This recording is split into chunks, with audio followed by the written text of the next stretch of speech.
చంద్రబాబు నాయుడు గారు ఒక ప్రోగ్రాంకి వెళ్తున్నారు. అది పెన్షన్లు ఇవ్వడానికా, లేకపోతే ఇంకో సంక్షేమ పథకానికా, లేదంటే గనక రైతులకి ఆ భూములకు సంబంధించినటువంటి పట్టాలు ఇవ్వడానికా, ఇట్లాంటి వెళ్ళినప్పుడు తెలుగుదేశం క్యాడర్ కలుస్తారు కదా. ఓన్లీ బాబు గారు ఆ ప్రోగ్రాంకే వెళ్ళాలి, మిగతా దానికి వెళ్ళొద్దని ఎవరైనా ఆంక్షలు పెడతారా? పవన్ కళ్యాణ్ వెళ్తున్నారు, ఆయన వెళ్ళినప్పుడు ఆయన ఆ ప్రోగ్రాంకి వెళ్తారు, ఆయన గెలవడానికి అభిమానులు వస్తారు, వాళ్ళకి ఆయన చెయ్యి ఊపడము జరుగుతుంది. అది ఎవరన్నా ఆపుతున్నారా? లేదు కదా. మరి జగన్ విషయంలో ఎందుకు ఆ రిస్ట్రిక్షను? జగన్ వెళ్ళినప్పుడల్లా జగన్ 4 కార్లు వేసుకెళ్ళాలి, లేకపోతే ఒక్క కారే వేసుకెళ్ళాలి, నడుచుకుంటూ వెళ్ళాలి, ఎర్ర బస్సులు వెళ్ళాలి, ఇలాంటి రిస్ట్రిక్షన్స్. కార్యకర్తలు కలవడానికి వస్తారు, చూడటానికి వస్తారు, అలా వచ్చే వాళ్ళకి బ్యారికేడ్లు అడ్డం పెట్టడం. అప్పుడిప్పుడు గుంటూరు దగ్గర అక్కడ గొయ్యలు దవ్వారు. ఎందుకు ఇది అవసరమా? దీనివల్ల ఏమన్నా కొత్తగా మనకి ప్రభుత్వానికి ఏమన్నా ఓట్లు వస్తాయా? వాళ్ళకి ఏమన్నా ఓట్లు పోతాయా? ఇంకొంచెం పగ పెంచడం తప్పించి ఏమన్నా ఉంటుందా? ఇవాళ అంపోలు జంక్షన్ దగ్గర పొద్దున వెళ్ళేటప్పుడు ఆపారు, మళ్ళీ రిటర్న్ కాన్సెప్ట్ ఇవన్నీ వచ్చి అక్కడ గందరగోళం, చెదరగొట్టడం, వాళ్ళేమో ఆ బ్యారికేడ్లు కింద పడేయడం, వీళ్ళేమో లాఠీలతో పని చెప్పడం. అయితే అది లాఠీ చార్జ్ అనను, ఎందుకంటే లాఠీ చార్జ్ డిఫరెంట్ సిస్టమ్. ఇది చెదరగొట్టే ప్రయత్నం చేయడం, మళ్ళీ ఇప్పుడు వాళ్ళ మీద కేసులు పెట్టడం. ఇక పోలీసులు, కోర్టులు, కేసులు, ఇదే రాజకీయం, ఇదే పని పాట లేని కార్యక్రమం. వెళ్తాడు, నలుగురు గలుస్తారు, ఏమవుతుంది? దాంతో ఏమైనా కొంపలు మునిగిపోతాయా? అనవసరంగా రెచ్చగొడుతున్నారని చూసుకోండి.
బాబు ఎలా చూడు నీకు ఆ రోడ్ ఇచ్చారు.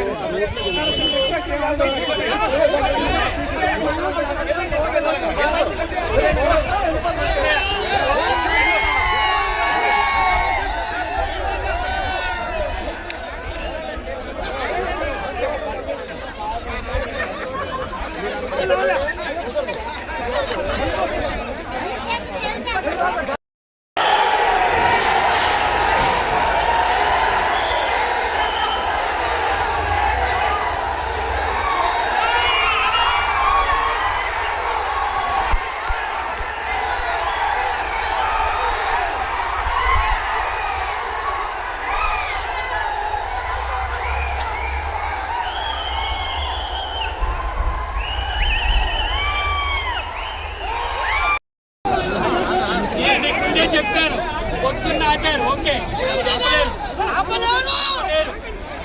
మీ మీద పూర్తి గౌరవం ఉంది.